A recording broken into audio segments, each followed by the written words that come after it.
Suara rentetan tembakan tak henti terdengar jelas di sekitar kompleks medis Al-Shifa di kota Gaza. Nyatanya, tembakan tersebut berasal dari suara pertempuran jarak dekat antara kelompok pejuang Palestina melawan pasukan pertahanan Israel. Momen pertempuran jarak dekat kedua kubu itu terekam jelas dalam sebuah video yang ramai beredar di media sosial Telegram pada Kamis 21 Maret 2024. Dalam cuplikan video menampilkan bagaimana cara kerja tempur pejuang Brigade Al-Qassam dalam menggempur pasukan pertahanan Israel. Tampak sebelumnya kelompok pejuang tersebut memantau pergerakan kendaraan tempur musuh saat menembus wilayah kompleks medis Al-Shifa. Setelah berada pada posisi yang tepat, prajurit Brigade Al-Qassam mulai menembakkan serangan rudalnya ke arah kendaraan militer Israel.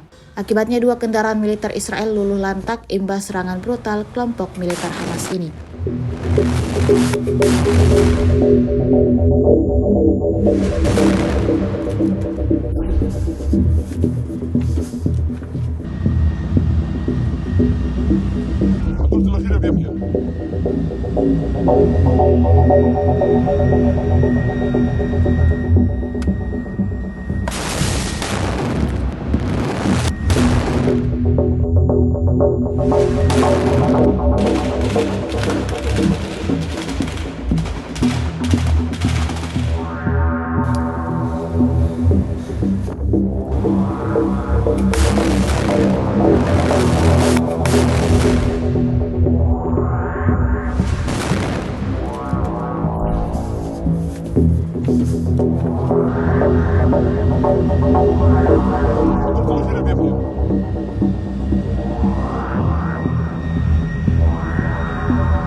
Download Tribun X sekarang, menghadirkan lokal menjadi Indonesia.